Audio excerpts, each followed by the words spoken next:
my dear brothers and sisters, to another weekly episode of At the Master's Table. Oh, what a wonderful joy to see all you precious young people once again. And I'm sure you are enjoying this our weekly study. Yes. Has it been very beneficial? Yeah. All right. Today, I'm going to share with you of a very special experience I had with the Lord. Was some years ago, I was one day meditating the scriptures. So I read a passage of scripture in Luke chapter 5, verse 16. Why don't we all look at it? Luke chapter 5, verse 16. And what does it say there, Mandira? But Jesus himself would often slip away to the wilderness and pray. So I was reading this scripture and I meditated that. As I was meditating, I saw the Lord Jesus manifest himself before me and he asked me a question. What were you reading? Or what are you reading? He asked me this question. So I told the Lord, I'm reading Luke chapter 5, verse 16. I showed him the passage and then I showed him one scripture because I was wondering, no? Yes. There was that scripture is not very clear. I showed him verse 12. What does verse 12 says?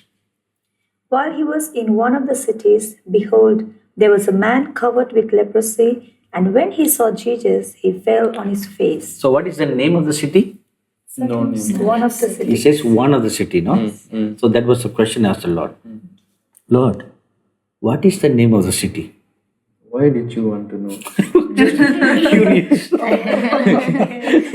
I was just curious Okay. because it is vague, no? Yeah. So I just wanted to know Okay. what is the name of the city. So, and he said it is Galilee. It is in Galilee Okay. because he should know Yeah. where it took place, right? Of course. So I said, all right. Then the Lord showed me something. He said, you are reading verse 15, but do you know there is a connection between verse 15 and verse 16? So why don't you, Narmada, read? However, the report went around concerning him all the more, and great multitudes came together to hear and to be healed by him of their infirmities. So he himself often withdrew into the wilderness and prayed. So, David, what do you gather from this? When he was preaching and he was speaking, there were a great number of people that always came to listen to what he said, and he always healed of them. So after this, he went into the wilderness and Okay. he prayed. Yeah. Is there any picture or any connection you can see between these two? Firstly, he was with a great number of people. Then he was alone. That's the Okay. connection. Ellen? Many healings and miracles were happened in that particular city among the great multitudes. So after he want to take rest or after he want to spend much more time with God, Father God, then he made himself as alone. Okay. Andra? He did so much of miracles, and so many people came for healing. So after that, it says that he just slipped away to the wilderness and prayed. So maybe something would have happened in that crowd. So he just made himself alone and hide. What do you think happened in the crowd that made him withdraw and go and pray? Exactly, I don't know, but maybe something would have Something. happened. You are just guessing. Yeah, that's why that made him to go to a secluded Okay. place. Narmada? Because always great multitude followed him, he wanted some time alone with God. Tell me, David, is there any merit to what Mandra has said? Yes, it's possible something might have happened that Okay. caused him. So, like you all, I don't see any connection too. Okay, a great miracle had happened, and the custom of the Lord is always to go and spend time in prayer after a great meeting. Yeah. All right, but this is what the Lord told me. He said, the reason why he withdrew himself from the huge crowd because they were all praising him and they were applauding him. So they were all, oh, wonderful Jesus, oh, you are a great man. So what it was he said, flee from the praise of men, which is vain and flattery. So the praise of man is vain and flattery. Because those who praise you today, tomorrow they will curse you. Yes. Right? The heart of human nature is such that today they like you, they say, oh, such a sweet girl, such a wonderful boy. When they don't like you tomorrow, what did they say? Oh, this girl is a rotten girl. Right? Yes. The very mouth that praise you today will just turn around tomorrow and say, you are a bad girl. You are a bad person. That is the human nature. But our Father in heaven is not like that. Whether you are good, bad, or ugly, He loves you without any change of heart. Right? Yes. That's why the scripture says, no, He makes the rain to come upon the good and the wicked people. He causes the sun to shine on the good and the wicked people. All will get His blessings equally. Yes. He doesn't withhold anything because He's a good God and very, very generous. So the people who praise you today, tomorrow they may hear some rumors. Instantly they will change their opinion. Yes. Right? They don't bother to ask for any verification. Yeah. Has any such things happened in your life? Something yes, like this? Yes. Where I had a group of friends, and we were all very Please help yourself while he's talking. yes, we were all very good friends, and we had fellowship very freely, and we spoke. There was no barriers between being a boy or a girl. Everyone was just free because we know we are all good friends. But one person decided.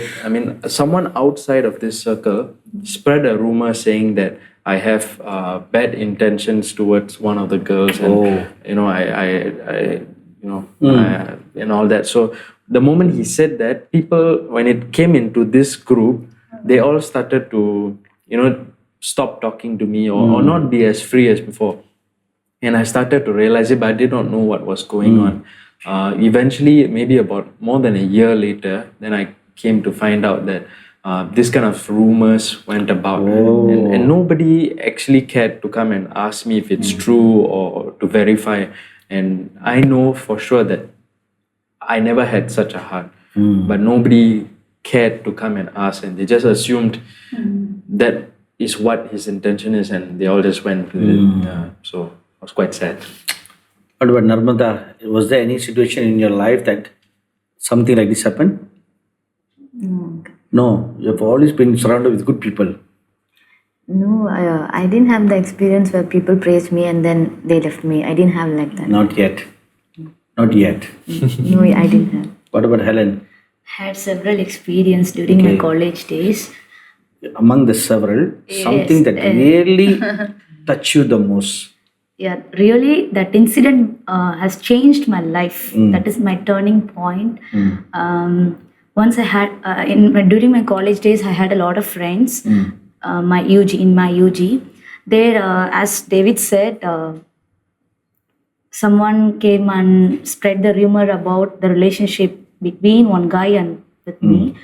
Then they believed that, but So they both of didn't. you are just friends. Yeah, we are friends, and they spread wrong messages all over the college. Everybody know about this matter. Even HOD, other department HODs also know this matter. So once I went to next day, I went to the college. Everybody's looking at me like strange looking. What is this girl? She's worshipping God and she's a Christian. Why is she behaving like this? She's singing. She's in choir. Like that, they were talking about this. I'm wondering about it. What is going on here? Then later I became to know this incidents happened around me. I was so upset with that. Then I went into my room. Nearly that comes into the summer holidays. After semester, we'll be having some holidays. I spent a lot of time with God that time because of You depression. didn't cry. Because of depression, I cried a lot. I took my guitar, then I went into a room. Even I don't to play the guitar that time. I was You just strumming. bang on Yeah, that. that's the thing. That's the thing. That's the thing I did. I did that when I cried. Full of tears will be in my guitar. Then I will start my cry at 9 o'clock. I'll finish it off till 5, evening 5. So for how long were you in depression? Nearly more than 40 days. Wow. That time I tried to commit suicide also. I was full of upset. That time God, So why such a small incident hurt you the most? because betrayed. I even that friend also believed that one. That's the thing. Oh. Even he didn't come and ask me whether this one is real or not. He also didn't ask me. So that betrayed I couldn't able to digest. So those people who had loved you or had good opinion about you, now they turn around. Yes. Well, and the point is, after 40th day, one day, the first time I saw the Lord Jesus came into my room. First time I saw. With your eyes open Yes. or in prayer? I was lying in the bed. Like I closed my eyes that time. But I have full conscious. I have full conscious, but not in subconscious or unconscious. Nothing. I have full conscious, but my eyes is closed. But I'm able to see Lord Jesus coming into my open the door and coming into my room, and He touched my thigh. That's all. From the top till the end bottom, I felt some vibration. I don't have any conscious that time. Even I am unable to move my hand or unable to speak, nothing. That time I was speaking such a lot of things, but I didn't remember anything. Only I remembered about the future plan, what he said about my PE further studies. That only I remembered. But he spoke a lot of things. So from that moment onwards, the next day, my life has totally changed. So all your wounds were healed. Yes, my wounds were healed. Then I went to the college. Everybody's looking at me. Oh, this is Helen. Now she's smiling and she don't have any problem. But around her, many problems are going on. But now she's all right. What happened? Then I shared this testimony among the people who spreaded this news. Everybody were cried that day. God has used me when I was worshipping Him among the people who was around 100. And Wonderful. I shared the testimony, what happened in my life, how God visited me, like how this incident happened in Peter's life. So then many girls came and spoke with me that really we were blessed with your testimony. Like, So did the person who spread the rumor came and confessed? yes, now he's speaking normally. Okay. Till now we are in that friendship. Good friendship. Yeah. What about in your case? The person who spread the rumor, did he came and confess? He didn't. He till the end. He didn't come and speak to me about it, and now we are no longer in touch. How many years ago was this? This happened just last year. Okay, Mandra, anything like this happened in your life? No. So you and Narmada seem to be perfect saints. That is why the Lord is always, He flees away from the praise of men because it's not true. It is vain and flattery. Because the heart of man, the scripture says, is wicked. It's evil and deceitful. That is the heart of man. You will never ever find anyone, maybe there will be one among 10,000 or one among 100,000 who may love you all, care for you with a pure heart, without any expectation in return. But most of the people who will help us will have some ulterior motive. Or like, I help you today, tomorrow you must help me. Right? They expect something in return. It's not a free will thing. It's not like a mother who loves her children without any expectation. This reminds me of one funny story. There was one boy who got very upset with his mother. He was very upset and very angry. So he went to his room, he took a note and he wrote. He wrote something for a long time. Then he came to the kitchen, he put the note on the table and he walked away.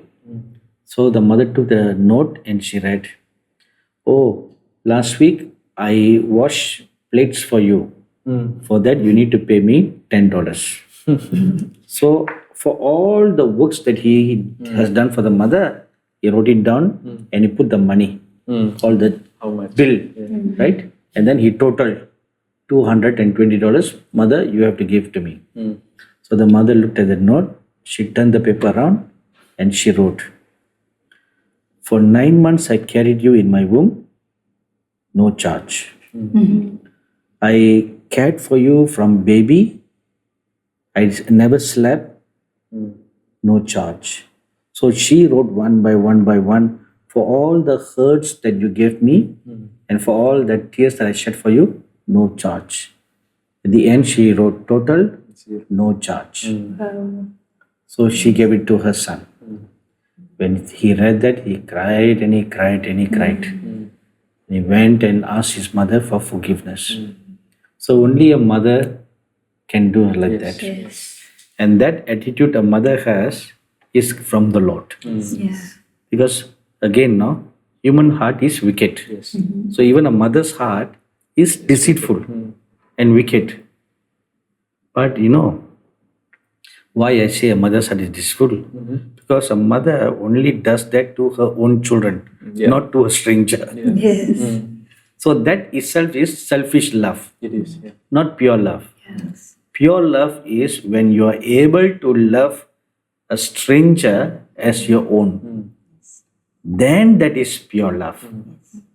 Like those, some are really called to take care of orphans, and they really love the orphans more than their own children. That is God's love. But not everybody who runs orphanage have that kind of an heart. Yes. Some do it for business sake because they're getting some aid, some support. They're doing it. Yeah. But very few really genuine that they will really do it out of great love. They really sacrifice their lives. Like I know of one young girl in Chennai. She has a ministry called Street Vision. So there are about I think 100 or 50 young boys in her orphanage, and she has dedicated her life not getting married. She's about 40, and she takes care of all these young boys.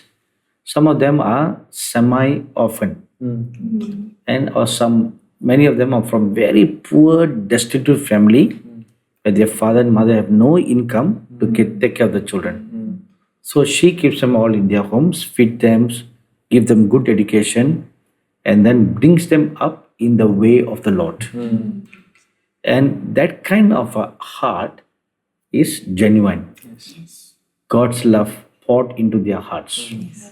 But other than that, most of human heart is selfish. It only wants itself.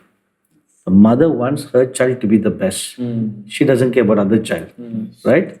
So the lesson we learn from this topic is flee from the praises of men. So the counsel the Lord gave is withdraw yourself from the pride of life. That is pride of men, which is temporary and fleeting. Even whatever pride you have is all temporary, fleeting. The pride of life, you're very proud of your good life. How long will the good life last? Not very long. Fleeting. You know, during the 2004 tsunami that came and swept this Asian world, I heard that during that time, many millionaires became beggars overnight. Yes. In 1998, there was this Asian economic crisis. All the economic fall in Asia. Yes. So at that time, I had gone to Indonesia for a prophetic conference. So one very rich-looking woman, she came to me for prayer. One look at her, you know, the way she's dressed, like our Mandra, no? Very rich background. We can say that, right? Yes. So look at her. It's nice, blue sapphire locket. That's a very costly, no? So the lady came to me for prayer. She said, "Oh, brother, please pray. I have suffered a great loss." And she keep on emphasizing great loss, great loss. So I was curious, how great was great? So I asked her, "Sister, how much did you lose?" She said, "Oh, so great." I said, "How great?" $5 billion. That is too much. Yeah. That's not great, that's too much. Yes. In one stroke of a second, when the economy fell, she lost all her money. Everything was gone. No, not 5 billion. I think 5 million, not 5 billion. Yeah. I'm sorry. 5 million. That's also a huge money. Yes, it is. It's not 5 million rupees, it's 5 million US dollars. All gone in 1 second. And she's a beggar overnight. And then during the flood in Chennai in 2015, even many rich people, they lost all their homes. Yes. They all climb on other people's rooftops, all were sitting down like beggars. All the rich and famous became beggars overnight. So the pride of life in a man is temporary, is fleeting. Yes. So when it is such thing is so temporary, why we built up an tower for that? Like the Tower of Babel. Why build a tower? So withdraw yourself from the pride of life and hide yourself. Abide in the God who is the source of true everlasting life, joy, and a fountain of peace. So go and hide. Hide with the Lord. Then you'll have life, an everlasting life. So before we conclude this topic, I want to ask you all, what does it mean, hide yourself? What do you understand by that? Means to me, it would mean to spend your time in the presence of God and to be covered by His holiness. Okay. To humble yourself. Dharmata? To be hidden from others, from the world, to be hidden in the presence of God. Okay.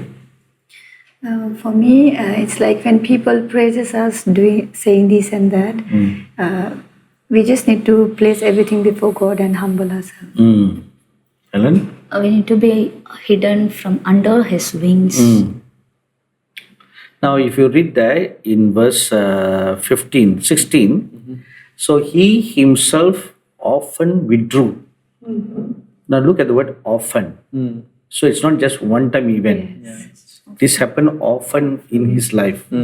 So, He often withdrew Himself, which tells us it is an voluntary act. Yes. Nobody told Him to do that. He Himself chose to run away from the flattery, run away from praises, run away from compliments that people shove on you, and hide. So, what does this show? It shows denial of self. Deny self. That self is pride of life. So, deny yourself, take up your cross, and follow after the Lord Jesus. So, each one, we must choose the narrow path of hiddenness. If we choose the narrow path of hiddenness, then you will be found in God well pleasing. Well pleasing. Then God says, "Oh, well done, my faithful servant. I am well pleased with you." This is what we found in the life of the Lord Jesus. That is why, at least on 3 occasions, the Father God appeared and told the Lord Jesus, "I am well pleased with you." Well pleased. Right? One was at His baptism. The second time was at the Mount of Transfiguration. Then there was another third occasion. He told His disciples, "I am well pleased with you. Well pleased with my son." So because He always hid Himself in the Lord, He found well pleasing in the eyes of God. Amen?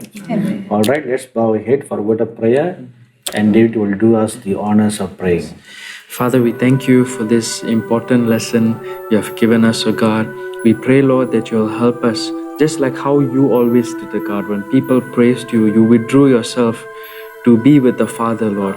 In the same way, Lord, help us to take away all the pride in our life, God, and to humble ourselves before you, before the Father, knowing that all the talents and the gifts you have given us, all the praise we receive, God, it is only because you have given it to us, Lord. So we submit ourselves before you. We humble ourselves before you. We pray, God, that you'll help us to walk the narrow path, even though it may be difficult, God. We pray that you will give us the strength to walk in it. And we pray, Lord, that we will always, through the guidance of the Holy Spirit, come back and run back into your loving arms, God, to spend our time with you and to just take away all this pride and to give it back and turn it into glory for you, God. So we pray that you will help us by your Spirit, Lord, in Jesus' name. Amen. My dearly beloved brothers and sisters, sons and daughters, I trust this week's program has been a great blessing to you. Write to us at the email ID or the address that you see on your screen. And this episode are also available on our YouTube channel, Angel TV's YouTube channel, that you can continuously go back to watch. And we'll meet you again next week. God bless you.